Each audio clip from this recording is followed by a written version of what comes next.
Hello and welcome to Self Power Now, where empowering women share their stories and advice about life, work, happiness, love, and success. I'm your host, Debbie Giussoni, and I'm so glad you're here with us today. So sit back and enjoy the show.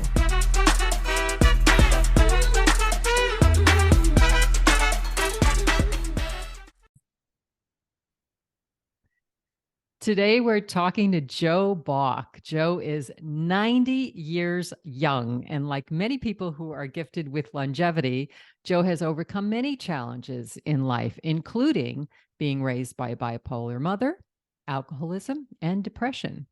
But despite these challenges, Jo has triumphed.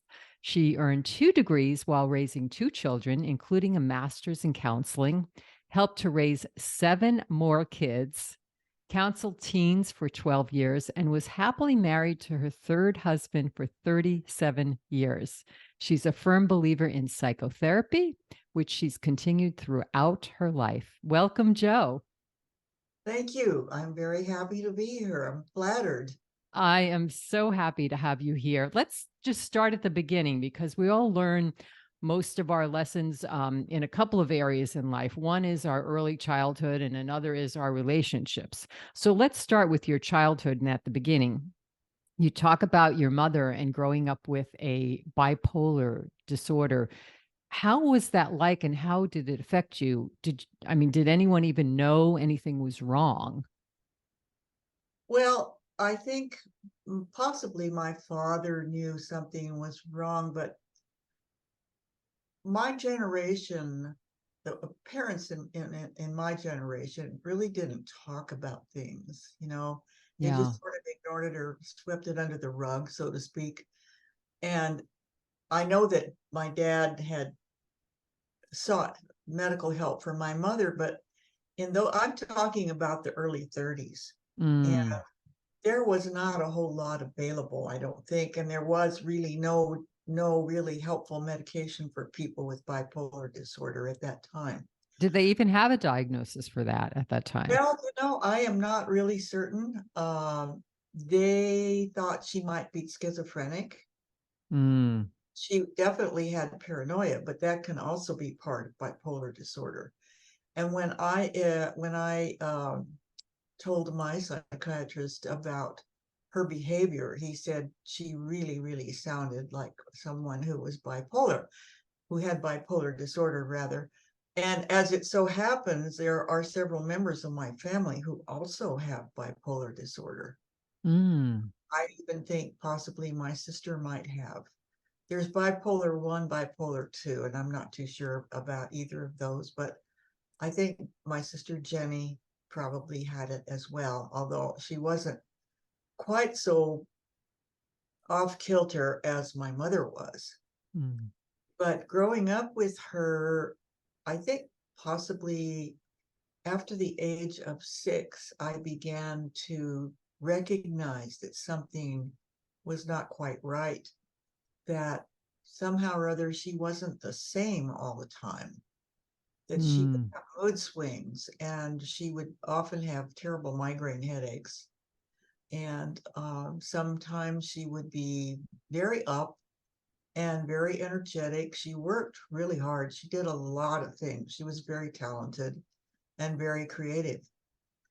And other times when I was coming home from school, if I saw that all the blinds were pulled in my house, I recognized that my mom was probably sick. Mm. It gave me a really down feeling. So it was kind of a roller coaster for all of my elementary school years as well as high school. And she wasn't on any medication at the time, right? To help? Well, yes, they gave her something. I don't remember. There's a very old drug called Milltown. Mm-hmm. I think that's maybe more of a sedative than anything. But I Yeah. know, as far as I know, she was not on any medication. Right. That would help. Well, as a child, by the time you're 7, you understood something was wrong. I'm sure there were some strengths and independence that you gained as a result of being in that kind of environment. Do you want to Absolutely. talk a little bit about that? Well, when I recognized that she was not going to be available to me, Mm. and she was never really emotionally available to me, if I wanted to talk about anything that was important to me. Uh, I just kind of brought myself up. My dad Right. was my rock. My dad was a very steady, dependable person, but he was not one to talk a lot about feelings, for example. But I knew that he was there for me. He supported me always. But I think I started feeling some depression as a child. I wouldn't put that on myself at that time because I didn't even know what depression was. Of course. You were just But sad. yeah, Yeah.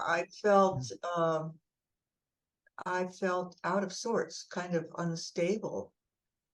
Not for me personally necessarily, but in my environment. I didn't Mm. feel that it was very stable because I never knew what to expect. Yeah, the unpredictability. Right, exactly. And kids need stability. Yes, I definitely needed stability. Yeah. Yeah. And I had a very, very close friend that, well, she and I grew up together. She remained my closest friend for my entire life. Mm. And she lived upstairs from me. We lived in an apartment building, just two apartments, and she was my rock as well because she was always there for me, and I loved her dearly. Mm. How lucky you were to have that. Absolutely, absolutely. Yeah.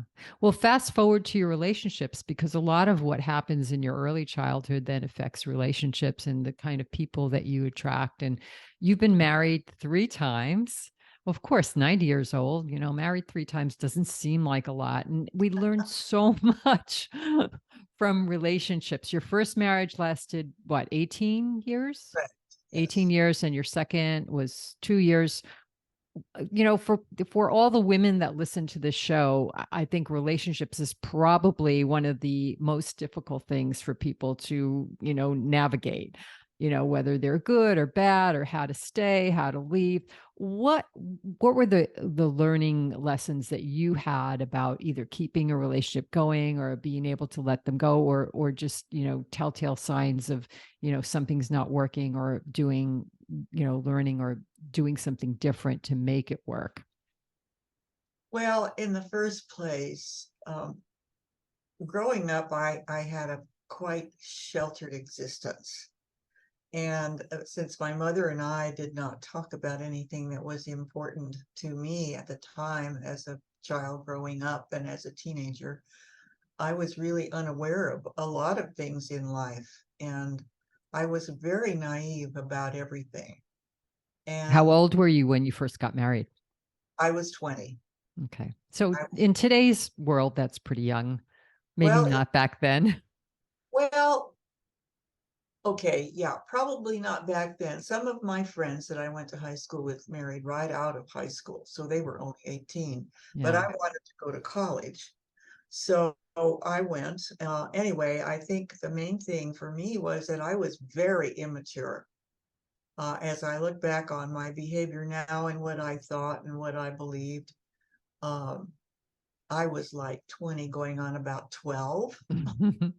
Had no business getting married. My mother was very much against it. Mm. My father thought I was very sensible, and I'm sure he wasn't thrilled about it, but he gave me his blessing. And so we married and we went trotting off to, well, this was at the end of my sophomore year in college. And my husband had already finished college and he was in ROTC. So he had a commission, Hmm. Air Force, and they sent him off to Japan. And I followed him a few months later. We're on a troop ship sailing across the Pacific to Yokohama, Japan. And then we lived there for almost 2 years and came home. And I thought, okay, we will stay in Phoenix and we will get a house and he will go to work and we will settle down. But no, he Something decided, tells me none of that happened. no, no, he decided to go to law school. So Oh, we moved to Tucson so he went to U of A law school, and I got pregnant, which was probably the worst possible time to get pregnant because we we had very little money, mhm. and he would be very occupied with his job. I mean, with going to school, but he also worked part-time. And I worked also at the telephone company until it got to the point where I couldn't. Yeah. I had to quit, and I had my first child. And 16 months later, I had my second child. So Wow. I became a stay-at-home mom, and I hardly ever saw my husband because he studied constantly and then he worked. Yeah, and that's difficult in a marriage, right? Well, it was very hard for me because I was really alone with these two babies in bottles and diapers at the same time. And in those days, we didn't have anything like Pampers. I was washing diapers by hand at first. Oh, And I so can't imagine. we finally got a washing machine, but I still had to hang them out on a line outside. So yeah, there was a lot of that. And then two babies in bottles and diapers, which really was taking up almost all of my time. But I have to say that we did have some good times. We had lots of friends. Sure. So we did a lot of things regardless. And then we moved back to Phoenix when my husband finished law school.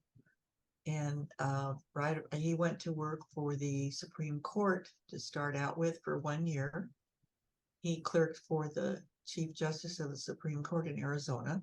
Mhm. And he hung out his shingle all by himself, which most people don't do. Most people will go to work for a firm, Right, right. get some mentoring, but no, he decided to strike out on his own. So that put a lot of pressure on our marriage because he was very nervous and very scared because he didn't know whether he was going to be able to really make a living and support a family. Yeah. So, But but you stuck it out for 18 years, and like you said, you had a lot of good times and you had two children out of that marriage. When did you realize that it wasn't working and that you needed to move on? well, I think it was,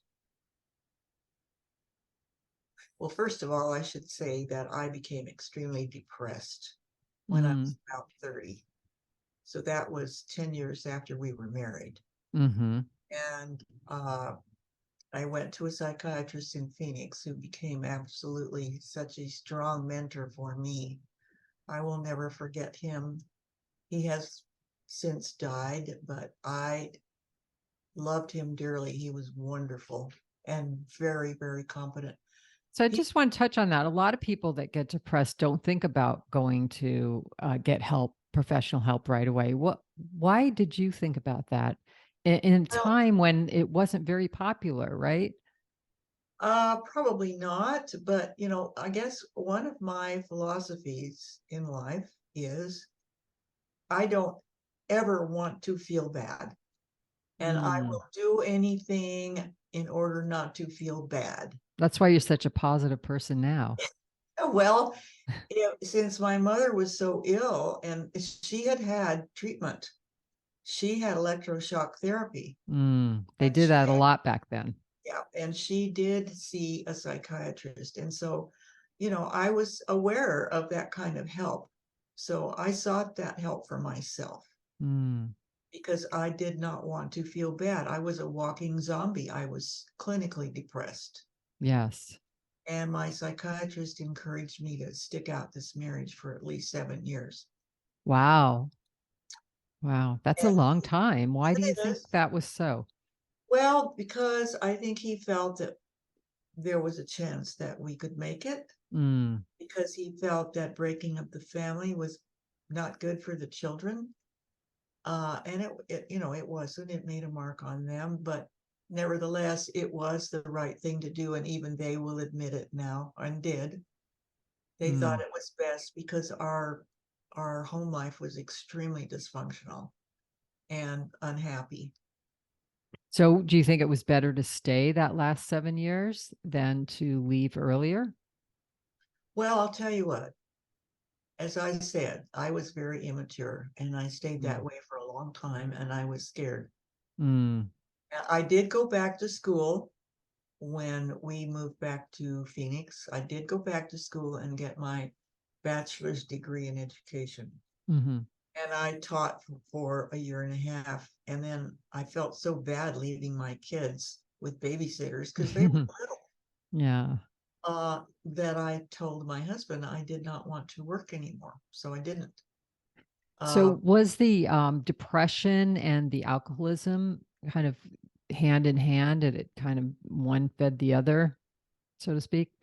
uh, no, I wouldn't say so. The alcoholism came later. Mm. Uh, it's, I think, well, first of all, I believe that I was born an alcoholic. It is a genetic disease, it's a family disease. And if someone had told me that when I was in my 20s, I would have said, "You crazy." Definitely not an Yeah, it alcoholic. does seem to run in families a lot. It Yeah. does. And on my dad's side, there are a number of people who were alcoholics. My grandfather, for example, was, and I had cousins who were, one of whom died of an alcoholic death. And they lived in England.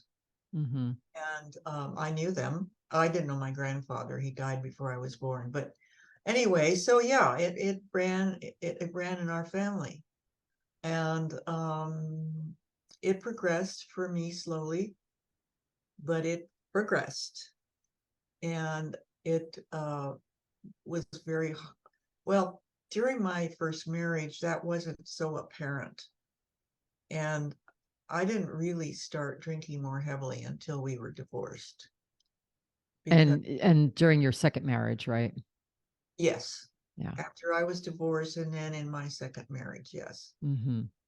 And I went from the frying pan into the fire. What was that about?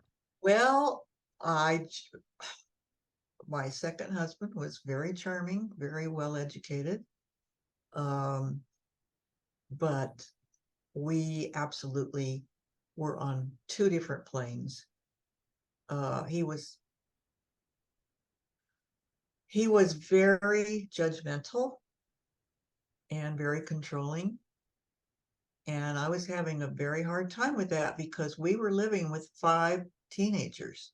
Mm. I was working full time and we had his three children with us and my two. And then his mother came to visit and stayed for quite a while. So, dinner every night was prepared by me Oh. after working all day and having, let's see, how many people was it? 8 people for dinner every night. That was a bit much. Well, And that's a ticket for at least stress, let alone depression and maybe alcoholism. it was really, really, really stressful for me because The I did not feel that I was emotionally supported by him at all. mm. So I moved out of our house and we didn't divorce right away, but I was not ever going to go back to him.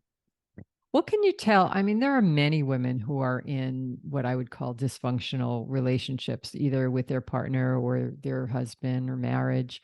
What advice can you give them? What would be the first step for them if they really feel, or maybe they're afraid to leave, or they don't want to, or they think things are going to work out? What advice can you give them?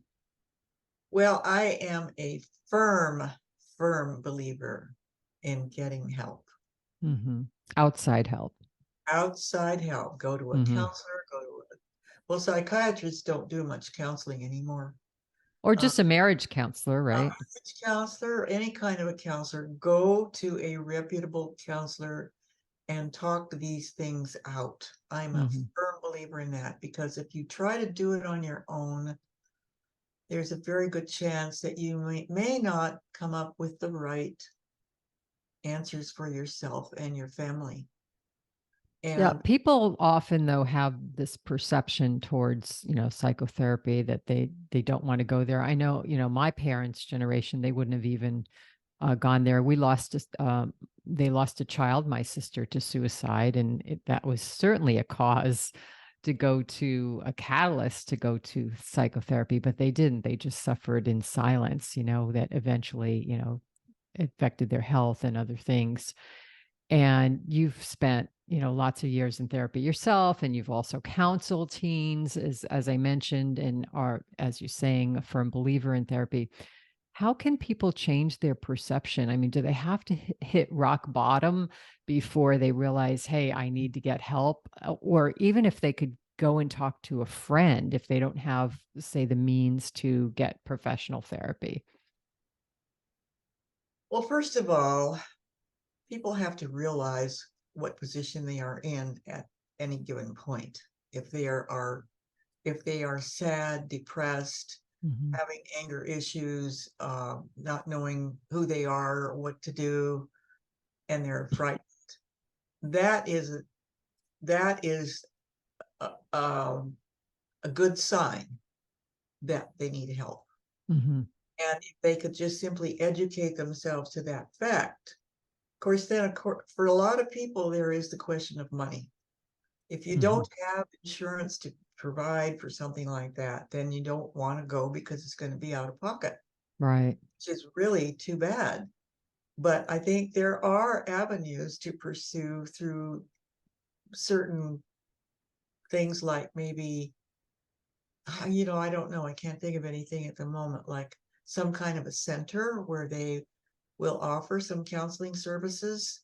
Yeah, a I, women's center. I mean, if you're in a relationship where you're being battered or you feel like you're unsafe, there are certainly places you can go to for absolutely. that. So, do you think what what was the turning point on the alcoholism then? Was it getting out of the two marriages? No, not yet. Okay. Not yet. It lessened, of course, after I was out of the second marriage because Hmm. the stress I felt in the first and second marriage was unbearable. And I think that gave me the excuse to drink more than I should. Hmm. And I mostly drank at home by myself. I was not running around bars or anything like that. Um, I was too scared to do that. I didn't want to do that anyway. So it was mostly done at home. And I knew that this was not a good thing for me. But because early on, I don't know when the AMA said alcoholism is a disease. Hmm. I don't know when that transpired. And maybe if I had known that early on, I might have sought help sooner. Hmm. I just thought, this is something I can control. Well, I couldn't. I couldn't. Mm. I was addicted to alcohol, just like people get addicted to drugs, and it's a disease. And it is often a genetic thing. And a lot of people don't realize that. So, you have to get help. I lost my train of thought just then. We were asking me at Well, what what was the turning point that the turning. got you to Okay. stop? Well, okay, I was single for a number of years, and I had a very good friend who introduced me to my last husband. He was living in Texas, and he came to visit, and she had met him, and she thought he was really nice. And she said, I want you to go out with him. We're going to go out Friday night, and I want you to go. I said, I don't want to go. It's a blind date. I don't want to go on a blind date. So she said, oh, come on, it'll be fun. She said, look at it this way. At least you'll get a free meal. She said, I'll pick you up. So I said, okay. Well, she picked me up and we met at her other friend's home. And when this guy walked in the door, I thought, he's pretty cute. And he was smoking a pipe. And he came and sat next to me and we were introduced. And there were hors d'oeuvres in front of us, and he picked up a cracker and got some dip and spread it on the cracker, and then he handed it to me.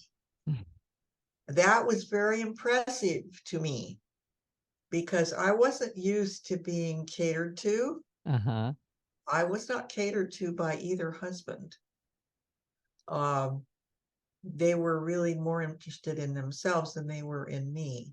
And so for somebody to make that small gesture meant a lot to me. He was very much a gentleman. And we had a wonderful time that evening. We talked and talked and talked and talked and talked to the exclusion of anybody else that we were with. So anyway, That's a good sign. I know he left town and went back to Texas, but he wrote me and he had asked me what I was going to be doing that summer. I wouldn't be working because school was out, except I did work at the community college at night, a couple of nights a week. So I told him I was going rafting down the Grand Canyon. And he said, "Oh, that sounds like fun. I'd like to do that." And I thought, yeah, sure. I don't think so. You don't look like the type. But anyway, it came to pass, and there were 39 of us in 3 rafts that went down the Grand Canyon for 5.5 days. And it was absolutely wonderful. And that pretty much cemented a closer relationship between us. So for 3 years, 2.5 years actually, we carried on a long distance relationship. And then I moved to Texas. And I thought, you know what? If you keep on with this drinking, and I didn't go crazy drunk in front of him or anything like that. Mhm. I didn't need to. I was happy. I said, you are going to wreck this relationship. And in AA, they tell you, you quit drinking with the help of your higher power. Mhm. And you can call your higher power whatever you Were want. you in AA at the time? I was dabbling in AA. Okay. I was not a faithful meeting goer. Mhm. And so I thought, you have to stop. And I stopped. Cold turkey? Cold turkey. Cold See turkey. what love does? Love just cures everything. Well, and I told him, I said, you know what? I said, I'm going to go to AA.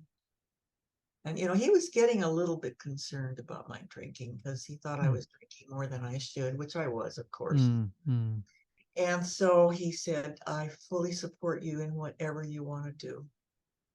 I'm mm. proud of you. And how many years ago was that? That was that was 40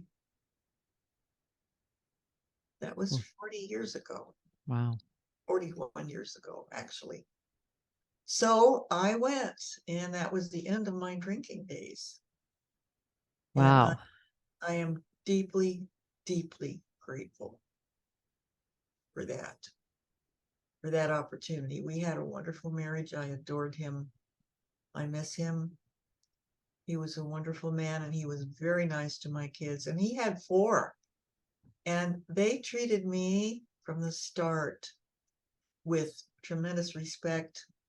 And I think they grew to love me, and I love them very much, all 4 of them. That you're very lucky. I Very am lucky. Yes. Well, Yes. they were great kids. He was a great dad, he Yeah. was. Well, let's pivot to some of the fun times in Okay, life. okay.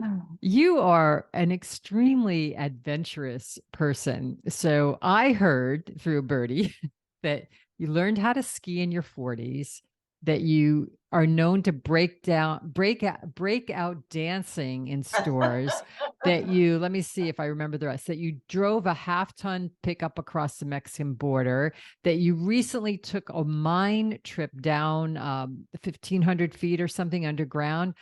What were you just always born that adventurous? Yes, You were, even as a yes. child.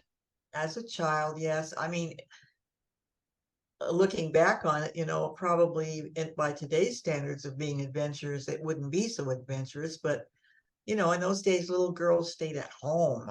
and they Yes. read, or they, learned how to cook, or they played dolls. I did not ever want to play dolls. I was You not a didn't have the Barbies?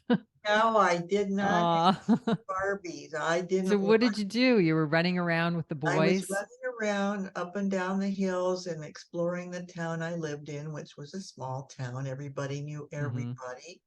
And I think at one point my mother had the police looking for me because she didn't know where I was. Yeah. Actually, I was across the street sitting in the bay window on the second floor of my friend's house. I loved sitting up there because we could watch everybody going up and down the street. And so anyway, You um, just always loved adventure and you've kind I of kept did. that throughout I your life. did. And that also led you to a lot of adventurous traveling as well, I understand. And, Yes. your first husband actually brought you to an adventure in 2 years in Japan, as you were saying. Oh, yes. And That what was, can you share some of your aha moments of your traveling that either were outlandish or really helped you learn something about life? well, first of all, I loved Japan, and this was only 7 years after the war ended there. Mm, So the Japanese were still trying to pull themselves back together, and I was amazed by how respectful they were toward us. I felt like after dropping those horrible bombs on mhm. Hiroshima and Nagasaki that they would hate us. But I had a Japanese friend who told me, no, no, they don't feel that way. Mm, They honor their conquerors because their conquerors wow. bested them, and so they will give respect to those people. They were very, very nice to me and to my husband. And I got used to these tremendous crowds. If we went to Tokyo, it was kind of like taking your life in your hands if you had a cab ride, because I was sure they were going to kill us, or just walking down the street because we are used to walking down the right-hand side of the street. They are used to walking on the left-hand side of the street. Oh, So a lot I, of collisions then, huh? I would find myself getting caught up. We're going the wrong way. Um, and let's see, we traveled a little bit, not much. My husband did not like to travel, my first Mhm, husband.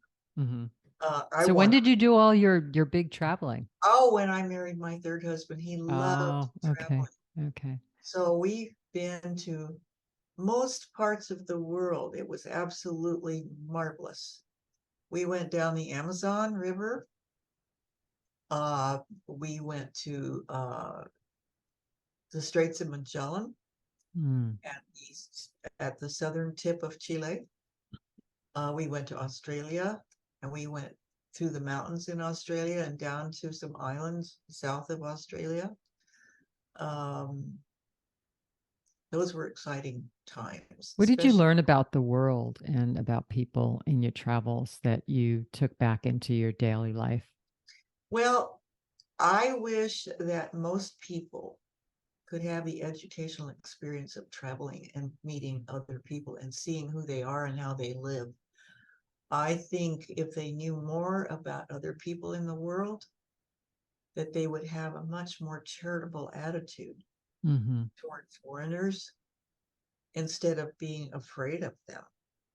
Because I met some wonderful people in the world. In Indonesia, we had a wonderful time. We went into the mountains, and we went down a river there, and we explored the orangutan habitat. And we were walking down the path, and all of a sudden something took hold of our hands, and it was a baby orangutan Oh, ran up he behind was us. saying, "Are you my mommy?" Exactly. Crawled up on my shoulder and put its arms around me. Aw.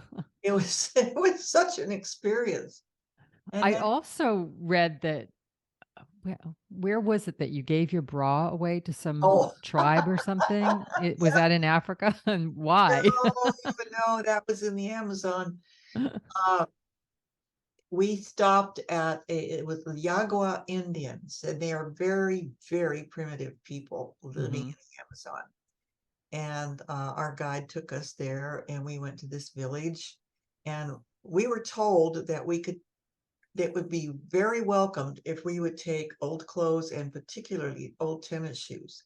They wanted those kinds of items. So I gathered up as much as I could, and I took some old bras that I didn't want. Well, these ladies do not wear bras.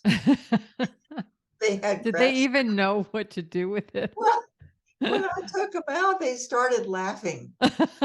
They laughed and laughed, and we were trading stuff with them, a little Uh-huh.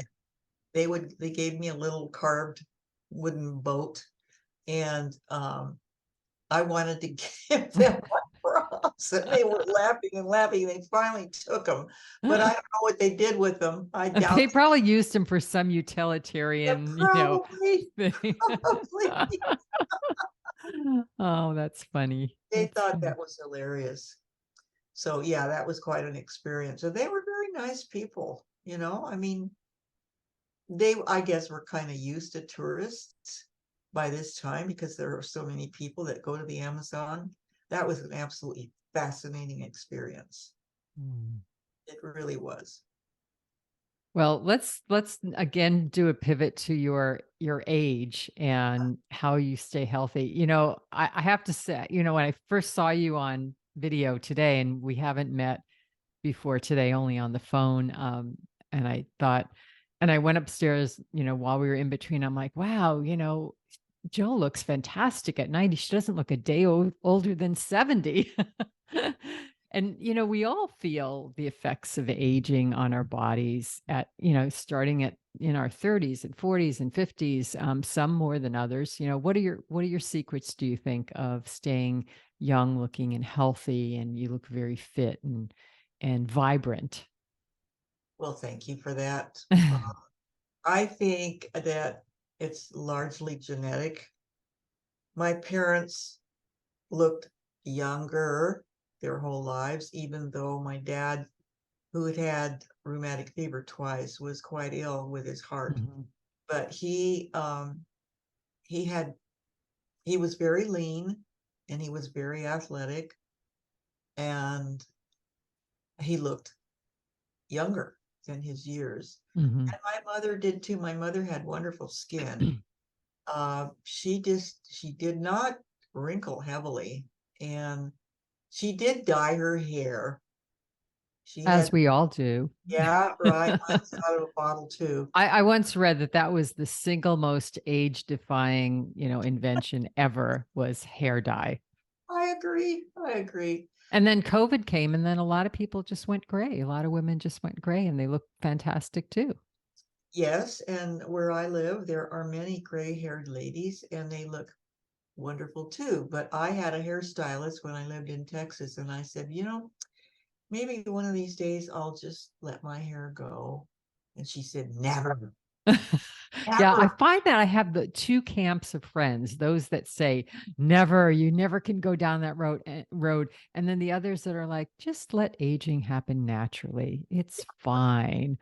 I'm No, not sure where I am on that spectrum. I'm still dyeing my hair, but maybe at some point I'll say, let's just go into that well, third part of your life. And maybe if I reach 95, I might say that. But well, I, Jane Fonda, she just went gray, I don't know, maybe in her 80s. I'm not sure. yeah, she did. She did. It looks nice too. Yeah, yeah, she looks great. What about eating and drinking? Is there anything? Well, we know you don't do alcohol, but is there anything taboo for you, or what's your normal pattern for eating and drinking? Well, um, I used to drink Diet Cokes. I gave that Mm, up a long time ago because I kept reading about them and how bad artificial sweeteners are for you. mm-hmm, I try to stay away from any artificial sweetening of anything. mm-hmm, I do eat a lot of fruits and vegetables. I don't eat very much meat, although I do like it. mm-hmm. I eat a lot of chicken, which, maybe I eat more of that than I should. And I eat fish whenever I can. Yeah.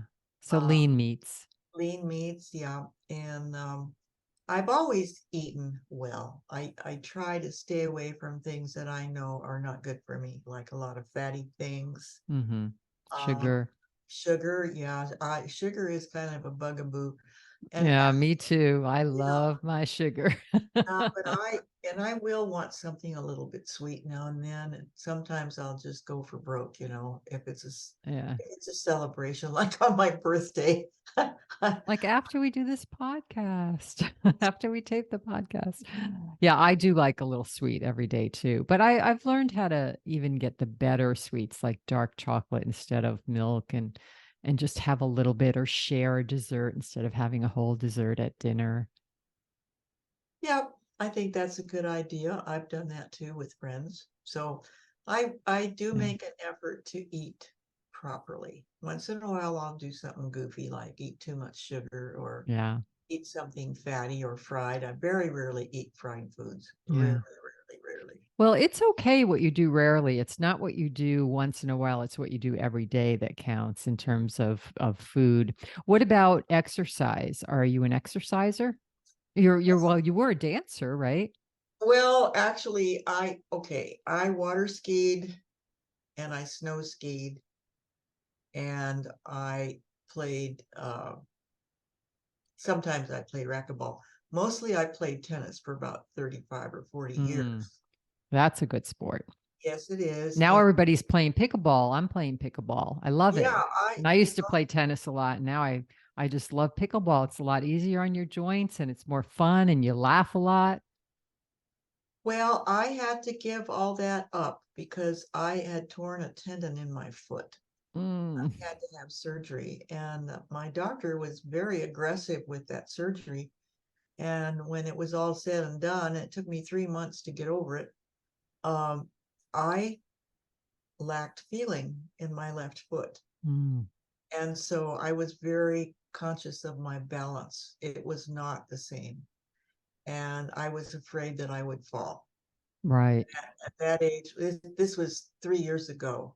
So I was 87 years old and I had to quit playing tennis because of that. I played till I was 87. Wow. That is amazing. Well, That's amazing. it was a lot of fun and I really enjoyed it and I wasn't too bad at it. I wasn't great. I So was that was 3 years ago. What do you do today just to, keep yourself moving? I'm not doing enough. There is a gym here and I go with a personal trainer twice a week. Oh, that's a lot. Well, that's not enough though, and I don't have a walking partner, and I have to say I'm still not mature enough to do things by myself. I want to share my time, and I used to love where I lived before in Tucson. I'd walk every other day, or maybe sometimes every day. We'd walk 2 miles, and we'd laugh and giggle and Mhm. fast, and that was really fun. And we did that for years. One of those people was my tennis partner. And so we had a great time. And when I moved here, well, I don't know anybody that wants to walk like I do. Yeah. So I Well, told, I'll give you a little trick for that. So, two okay, things. One is catch up with friends and family on the phone while you're walking. Just put your headsets in, and a lot of people I know do that while while they take walks, and it feels like you're walking with someone else. And secondly, put music on and walk. I want to do that. I need to get whatever you get to do that. I don't have that right Yeah, now. you just need to have a friend like download some playlists on your phone or get an app, get on Spotify and listen to music that way. So I have one last question for you. What would your 90-year-old self tell your younger self, say in your 40s or 50s, about life? We have a lot of women listening to the show. They're in all ages, for mainly over 40, 40, 50s and 60s.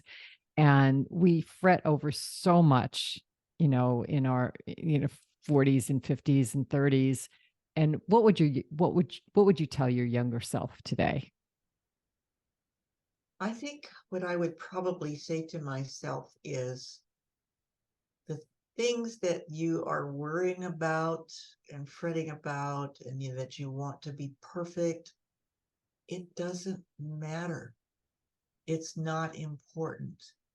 What's really important in life, at least for me, is the kinds of relationships I have with people I love.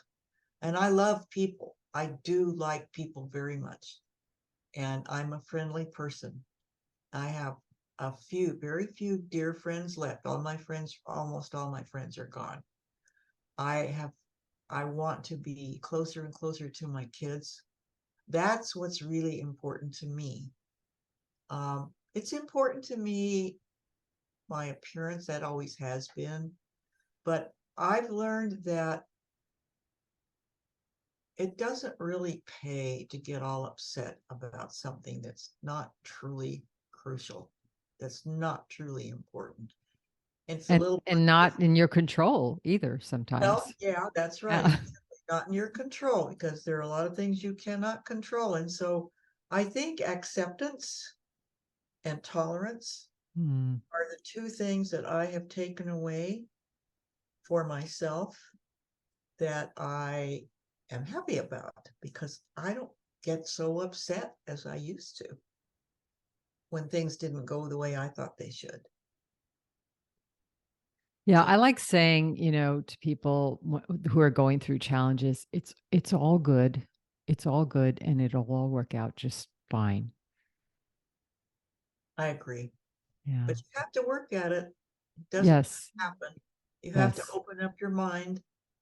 And if you have need, you need to get some help.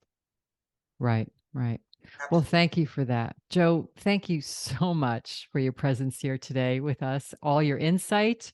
I'm sure the listeners have learned a lot from your wisdom of all these years, 90 years old. Listeners, you can hear more shows or sign up for free gifts on selfpowernow.com. I wish everyone a wonderful day and come back and join us. Thank Thanks for listening to Self Power Now. If you enjoyed today's show, please share it with others, follow it on your favorite podcast platform, and join our community on selfpowernow.com and receive 3 free happiness gifts. And while you're there, if you're looking for more ways to be happy, healthy, peaceful, and loved, check out my books and new online courses. Until next time, this is Debbie Jasoni wishing you self-power now.